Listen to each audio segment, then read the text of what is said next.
Thank you for tuning in to MacReview Television, and welcome to another brand new edition of the Taiwan Outlook, the program that presents the different faces and lets you hear the different voices of Taiwan. I'm your host, Ray Guo. From the cars that some of us drive, to the mobile phones like the one I have here that we use, the relationship between Sweden and Taiwan is both deep and wide.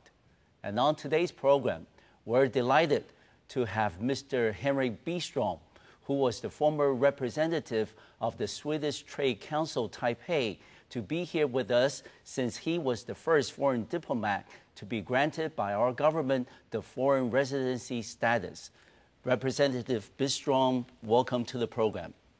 Well, I'm very pleased to be here, and thank you very much for your warm welcome. Well, it's a pleasure to have you here. And Mr. Byström, may we start off with the question that why did you decide to become a permanent resident of Taiwan after serving in your capacity as the trade representative in the Swedish Trade Council for 8 years, from 2001 to 2009? What was the reason? Well, I think the first reason, of course, is that both my wife and I, we really like Taiwan. We think it's very friendly and it's very convenient to be here.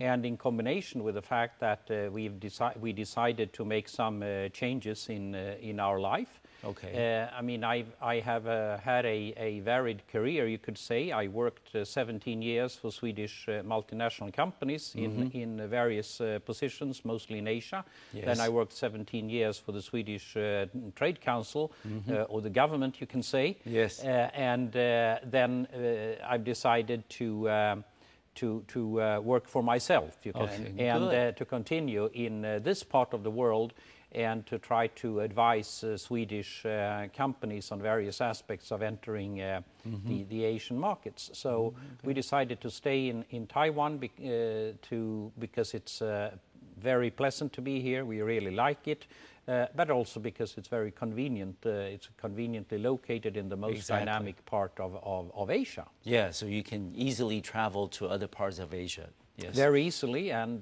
certainly now with the direct flights, it is so much more convenient to go back and forth to the mainland. Yes, between. Yeah. All right, and also the fact is that you are the representative of Swedish Trade Council Taipei for 8 years, from 2001 to 2009. Correct. Those were very important years for Taiwan, not only in terms of economic relations, but also in terms of political changes. As you know, that in the year 2000, we had the first change of power, peaceful transfer of power in over 50 years. And you came to Taiwan in 2001, so certainly it was at, right at the time that the transition was taking place. Can you then share with us some of the more memorable moments or unforgettable issues that you have experienced during your 8-year tenure as the trade representative? Well, I think you touch upon them. I mean, the first test, so to say, of a democracy is to have a peaceful and orderly transfer of power from one party to the other. Yes. And the first one happened in 2000, and I came shortly after that. And I saw the new government then, and met all the representatives and from that government. And then you had another peaceful transfer in the year 2008, which was also orderly and accepted by all participants as well as the public at large, that this was the outcome of the election. Okay. And I think this is the most important part in any democracy, in any and Taiwan has certainly showed to its own people, but also to the world, that you have now had 2 peaceful transfers of power. That is very important. Yeah, Mr. Byström, like I said at the beginning of the program, that you first arrived in Taipei is back in the year 2001.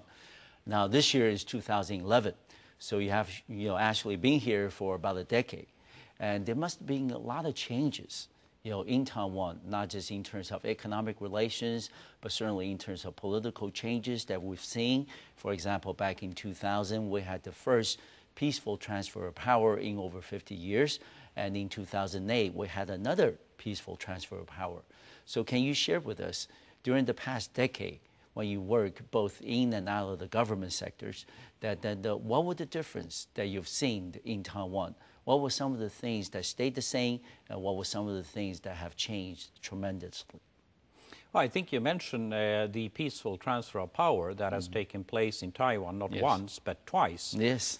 This is very, very important because that is the test that democracy is really working, that one side gives up the powers of government and hands it over to the opposition because of the voice expressed by the people in an open and fair election. And this has happened in Taiwan not once but twice. Yes. So I think that is very, very important actually from that angle. Yes. But then of course there are many, many changes that has taken place in Taiwan, and I think this society changes quite rapidly, more rapidly probably than the societies do in the West, both of course economically, technologically and socially. And this is very obvious, I think, when you think back of things how they were in the year 2001 and how it is now. And that is both from the, shall we say, the everyday life or observations you make in the street to more profound changes on the way people live their lives and so forth. Well, I can give you a few examples. Please. I mean, if you look at the street, what we observe as living here, one relates to actually Chinese New Year, which is very, very interesting. Important, yes. Very important because it is the most important festive period of the people here. And in the year 2001, you didn't see any restaurants or shops or things like that open, and today there is a profound change. I mean, a lot of restaurants are open. All shops are open after 2 days or 1 day even. And you even see people, or you even see advertisings for catering. So what used to be a very important tradition, where you cooked your own meal for the extended family, the whole family. Now some people instead choose to do catering. I think just 10 years ago that didn't happen. It wasn't so common. It wasn't so common, but it is becoming common. So that's a very obvious change on the social scene. Other things, of course, I always come to think of the very quick proliferation of all these coffee shops selling coffee, and that was relatively new. And many people told us when we arrived, no, Chinese people, Taiwanese people don't drink coffee. Now you see even 7-Eleven is selling coffee. So, I mean, everywhere you have, everywhere, really in every street corner. So that is another changing habit. I mean, on the superficial side, but there are something very obvious. Very obvious. Yes. And also, Mr. Byström, that we talk about the changes that are happening in Taiwan, but some of the things, do stay the same.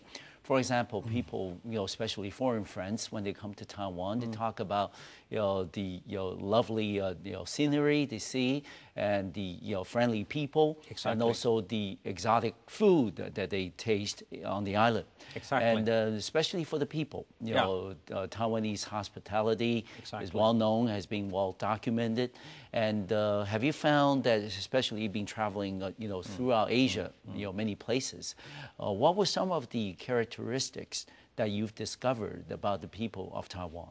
Well, I think the friendliness of the people and the genuine friendliness is very important. I mean, people here really are very, very nice, and there is you never get the impression that there is any agenda or any second thoughts behind it. It's just that they are genuinely friendly. They just Very want direct. to help you. Yes. Or they just want to be helpful in situation. And if you travel around the island, it has happened so many times when you sit down in a restaurant, for instance, someone comes up to you and ask us if we would like them to help us translate the menu. You know, not because they... It's very kind. Yes. Yeah, it's very kind. It's just kindness, right? Yes. And of course, they help you around. They show you the way. They do anything to make you more comfortable and at ease. So that is a very important thing. And of course, Taiwan is also a very safe place. Yes. I think when it comes to you know, street crime or the risk of being robbed or assaulted, it's very low. Very, very low, and it's one of the safest places in the Asia, world, I yes. think, yes. And that is another very, very positive thing to say about the people here. Yes, and you have traveled extensively throughout the island. Which Yes. one is your favorite place, if you have a favorite one? Well, there are many favorite places. Of course, the coastline is very beautiful, and the east coast, obviously. Yes. But also the mountains are fantastic. Yes. It's very scenic, very beautiful, and has so much to offer a visitor, really. Okay, we have about a minute left. Mr. Byström, I understand that your wife is running a magazine. Now that's for foreign visitors coming into Taiwan. What would be some of the things that you would recommend, along with your wife, to people who are thinking of coming to Taiwan to work, to live, or just for a visit? I think they should try to explore some of the not so known places. I mean, a favorite of ours are the small fishing villages that you can reach 30 minutes from Taipei, and go there for a lunch or dinner, or just buy the seafood, bring it back home and cook it yourself. It's fresh, it is wonderful, and it is really an experience, and it's very genuine. You don't see many tourists there. Yes. It's really a very nice experience. Yeah. That's certainly a very sound suggestion, and normally you don't find those in the regular tourist book, but certainly very, very useful for many people who are thinking of coming to Taiwan. We're going to take a short break on our program. We'll come back and we will continue this conversation with Mr. Henrik Byström, who was the former representative of the Swedish Trade Council Taipei for 9 years, from 2001 to 2009. And we're going to talk about something a little more serious, the continued institution of capital punishment in Taiwan. I'll see you in a few minutes.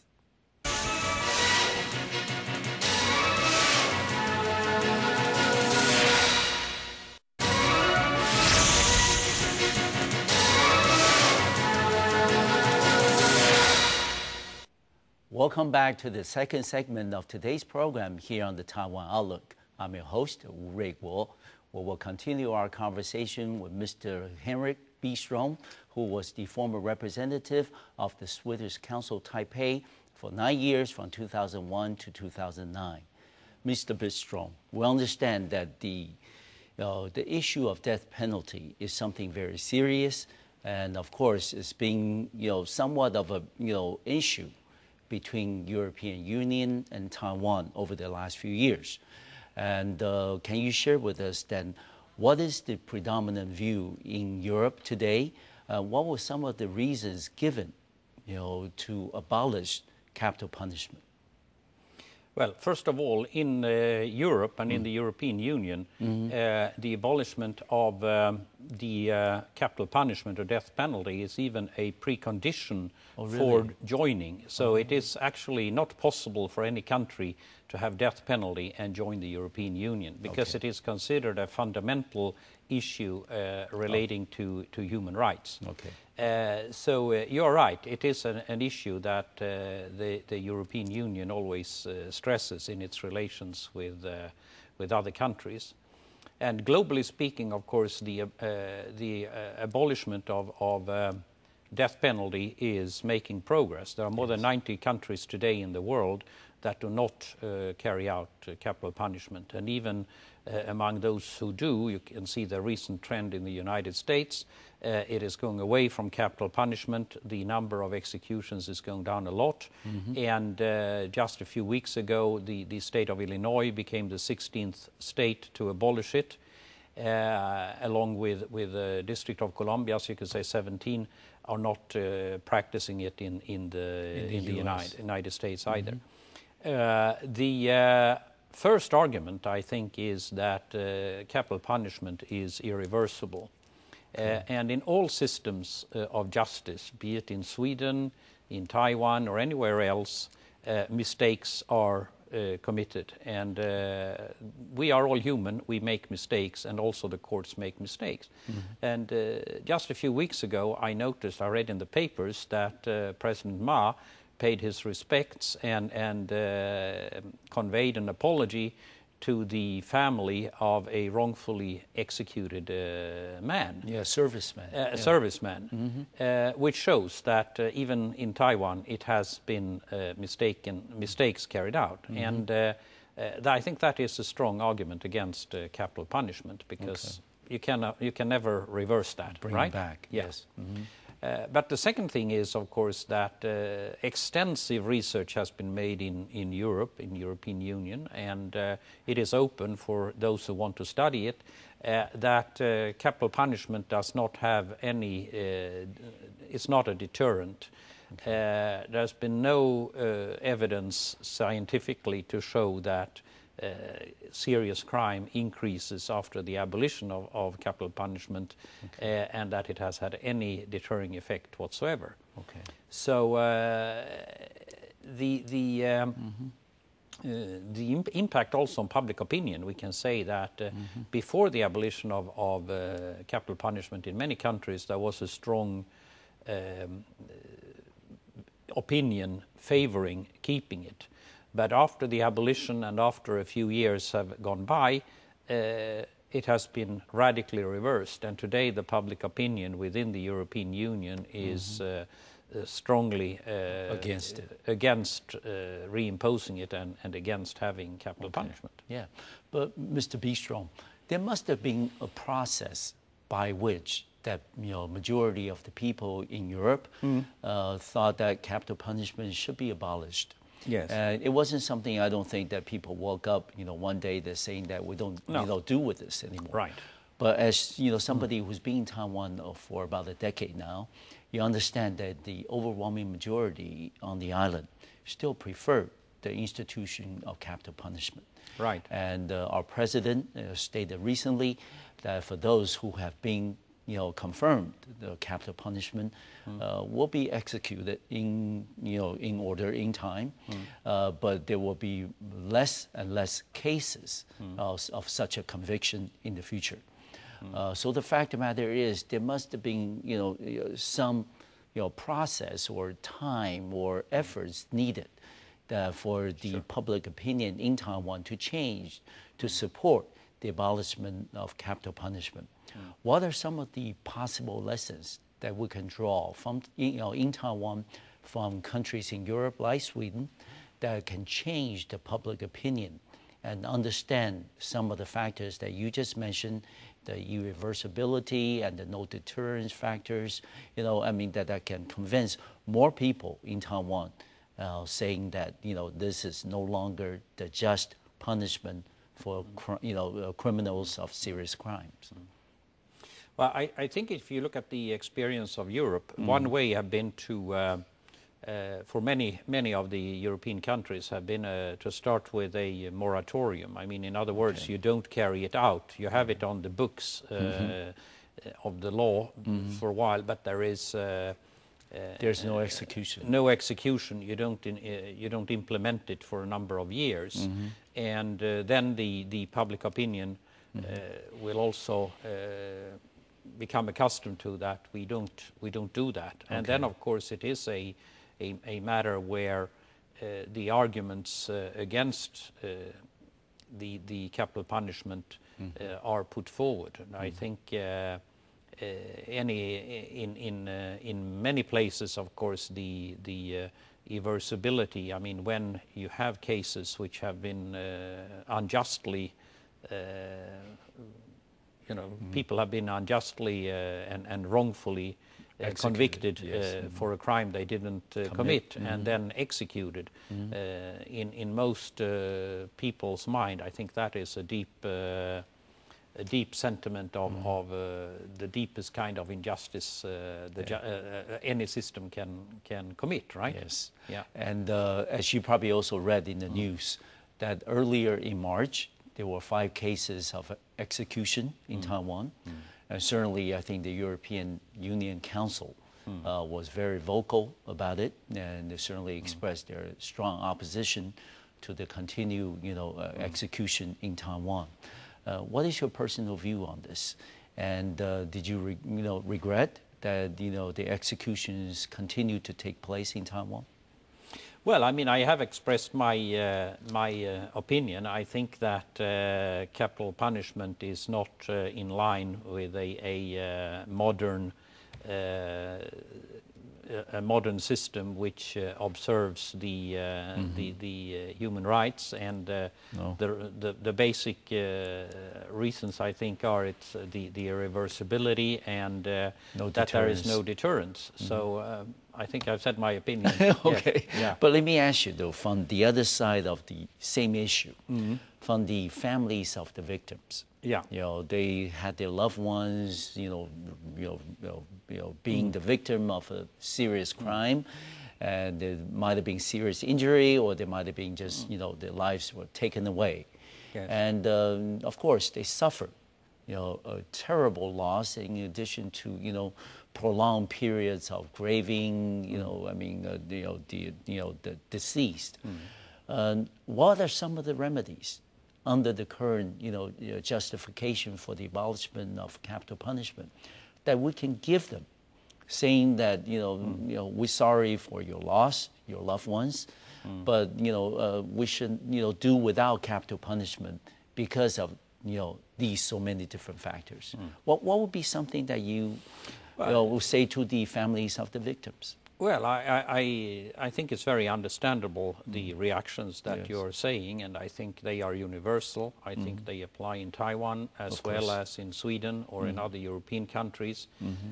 We also have heinous crimes being carried out, and I think that the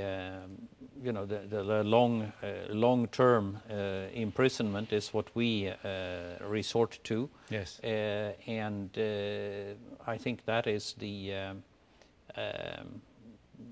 that is the future trend. That's the future trend. Yes. But I think also that the loss that the victim's family have had, nothing can undo that. There can be nothing can bring back the person that has been lost due to a heinous crime, and capital punishment certainly will not bring back their loved ones. Okay. It's of course a very, very regrettable, and every person who has a near one who has been the subject of such heinous crimes is worthy of all the sympathy there can possibly be in the world. Okay. And as we were discussing, that this seems to be an issue between European Union and Taiwan, and now you're out of government and your private capacity as somebody who loves Taiwan but comes from Europe. Can you then you share with us that would you think that issue like this, if it continues for the foreseeable future, and would you think that could be a problem or some of a controversy, between the two sides, between the European Union on one hand and Taiwan on the other, and despite the fact that we have deep relations between the two sides in economics all the way to education and culture? Well, I think the relations between European Union and Taiwan has many facets and many sides to it, as you rightly say.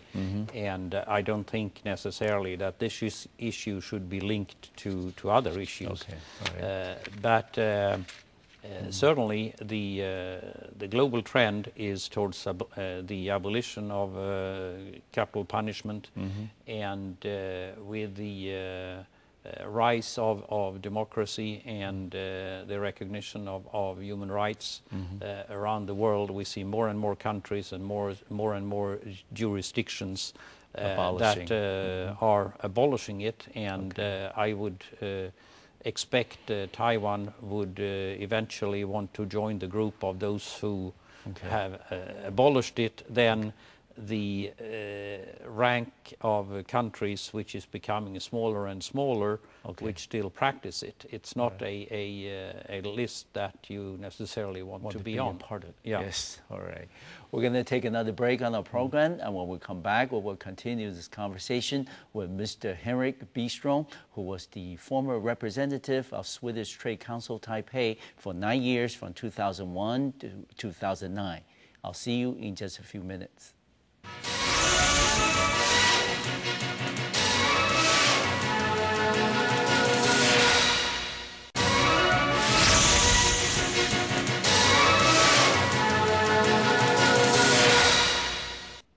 Welcome back to our program here on the Taiwan Outlook. I'm your host, Ray Guo. We will continue our conversation with Mr. Henrik Byström, who was the former representative of the Swedish Trade Council Taipei for 9 years, from 2001 to 2009. Mr. Byström, we understand that during your tenure as the representative of the Swedish Trade Council, that you made outstanding contributions to the exchanges, to the relations between the two sides. What were some of the more memorable projects or programs that you have implemented during your tenure here? Well, I think if you look at it from the record, so to say, some of the things that we should mention is, of course, Sweden was the first country to sign and implement a avoidance of double taxation agreement with Taiwan. And we're proud of that, and that was very important. We also had a number of course, initiatives to promote investments on both sides. We signed an agreement for promotion of investments on both sides. But we also had a lot of initiatives when it comes to cooperation in the information technology and medical biotechnology. And these are all important. Of course. We worked with individual companies to a large extent to bring them here and to assist Taiwanese companies who want to set up in Sweden. But the most important thing long term, I think, is what I was part of initiating is the student exchanges. When I came here, there were only 16 Swedish students in Taiwan.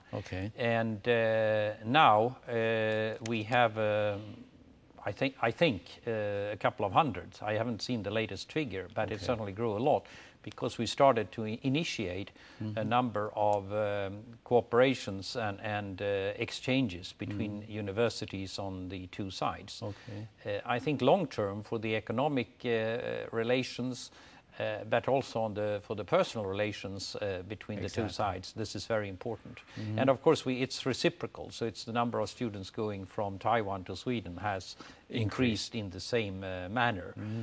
So the reciprocity of it and the growth of it is very, very important. And I think for the future, it's enormously important. Any areas that you can see now in your private capacity that maybe the two sides can try to put more efforts into it and make the relationship even more solid? Well, I mentioned that the student exchanges, I think, are very important. And because in Taiwan today, and if I talk to people who are from my own generation here, they have. Many of them have studied in the United States. They have traveled extensively there. Why? Because they went there as students. I think that will always be a memorable time in a person's life, and that will always be the references you form as a student will be with you for a long time. Or for possibly your whole life. And that's why I think this is very important to continue to promote that.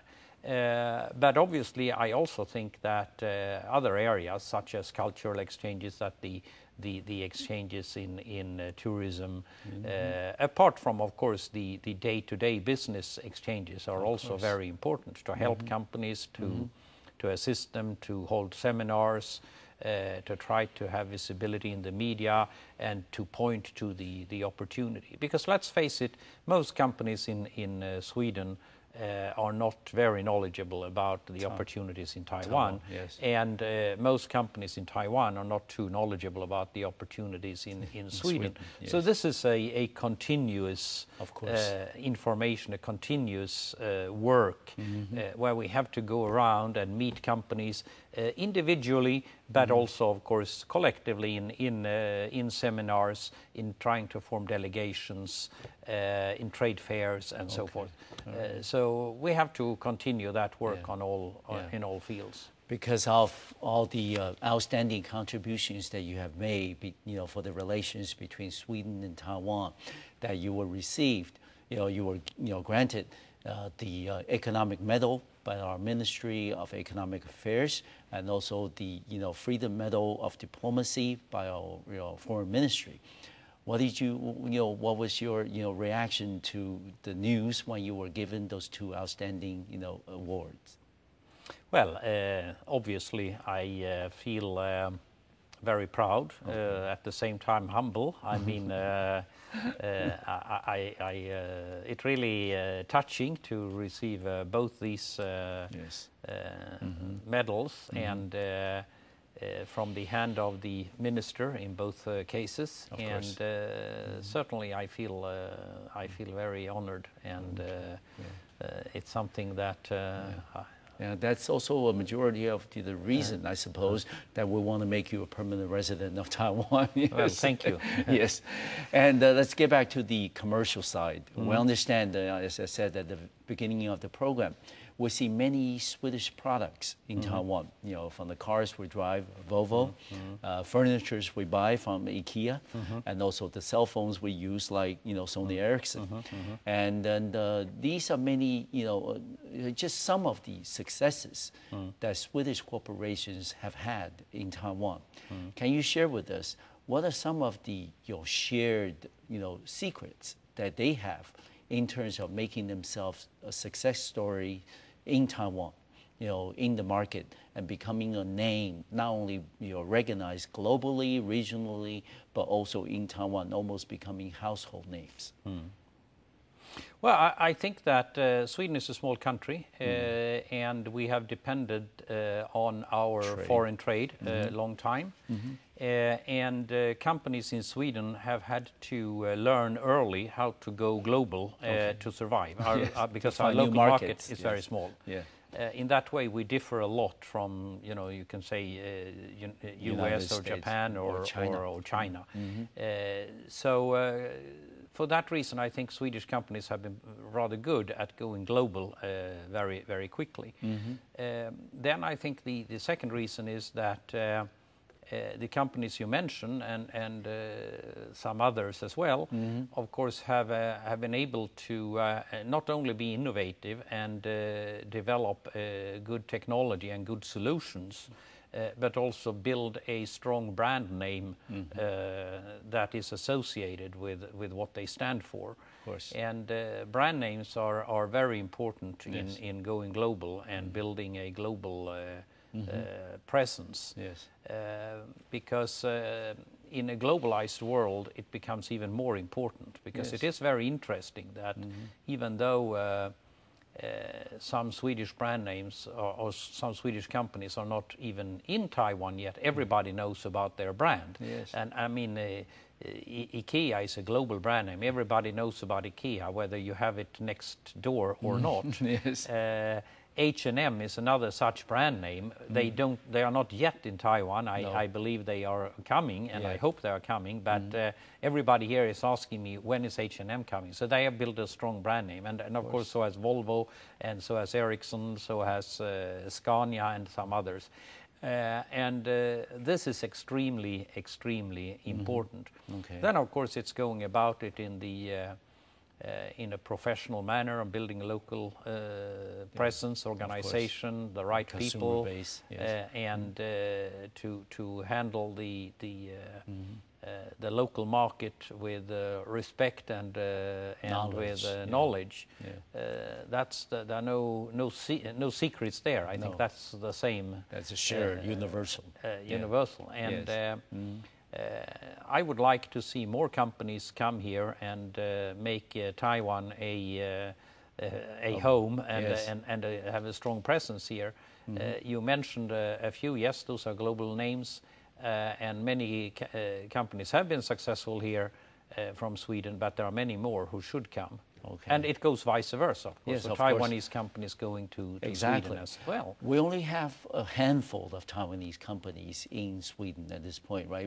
Some of the better-known companies like Acer, HTC, BenQ, they're already there. Yeah. But certainly there might be some others that I don't know of. But how can we make the traffic the other way even more frequent than what it is today? Sure. Well, I think there are several factors. One is, of course, that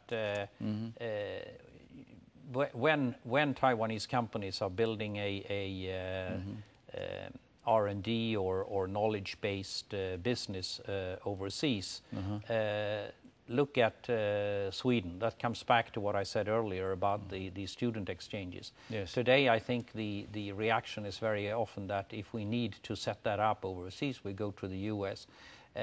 But the knowledge of within the field of technology, be it in wireless or other IT or medical field, is very, very high in Sweden. Okay. The cost level is a lot lower than it is in the States. Yes.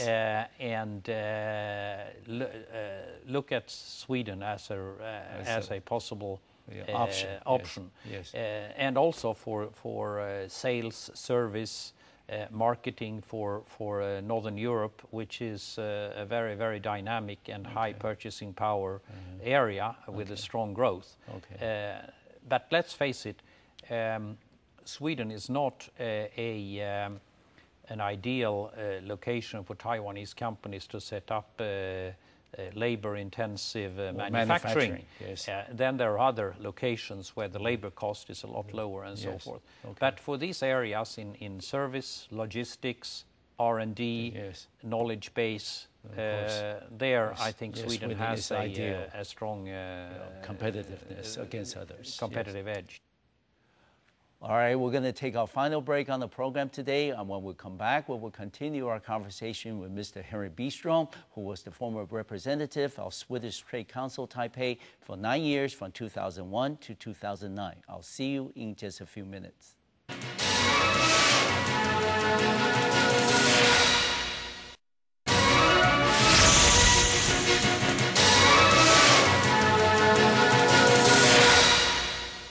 Welcome back to the final part of today's program here on the Taiwan Outlook. I'm your host, Ray Guo. We'll continue our conversation with Mr. Henrik Byström, who was the former representative of Swedish Trade Council in Taipei. Mr. Byström, we talk about the similarities between Sweden and Taiwan. We're both, relatively speaking, small, and we're not very, heavily populated. Maybe not the case in Sweden, at least. But still, we need to compete globally because we, both depend on foreign trade, and we need to find the edge, the niche that we have, in terms of product and service competitiveness. What are some of the things that Swedish government is doing that maybe that we can learn in Taiwan from your experiences? I think that one of the keys in staying competitive is to have an innovative environment where innovation is encouraged and can thrive. And I think that what explains some of the success in Sweden, or to a large extent, really, the Swedish success has been very, very innovative products that has eventually led to companies that have been successful internationally.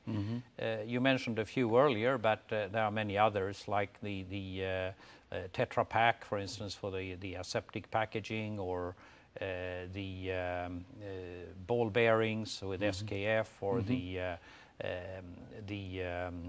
artificial kidney with Gambro, and so forth. There are many companies that have been, and in recent times, of course, we see some Swedish innovations that are very much part of our everyday life today. Like I can mention, like Skype is founded by a Swedish, it's part founded by a Swedish guy, and Bluetooth, actually, which is now in almost every cell phone and computer and whatnot. It's also Swedish innovation. So you have to have an innovative climate which encourages innovation.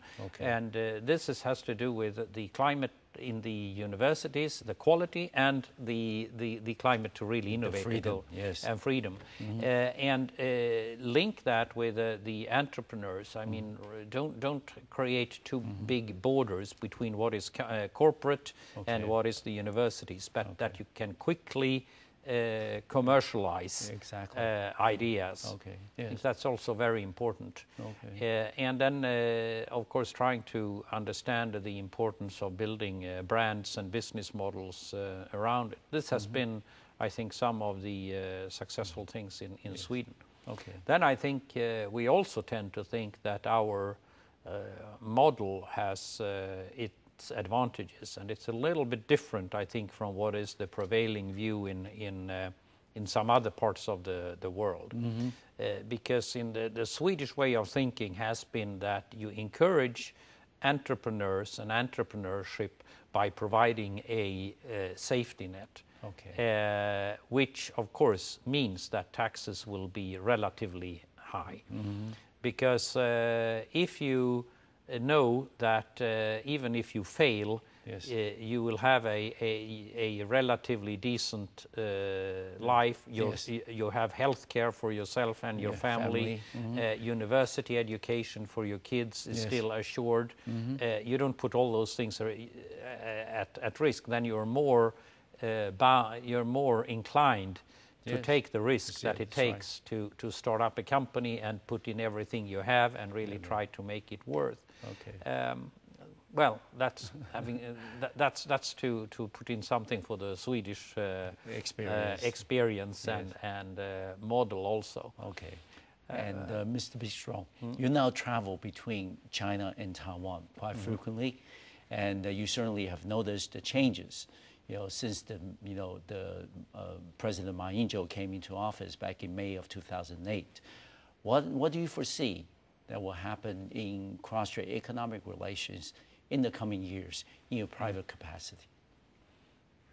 Well, I think it's very hard to make predictions about the future. Of course, I'm not, and I'm not an expert in that. But let me just say that I think the cross-strait, the improvement in cross-strait relations has certainly meant a lot for business on both sides.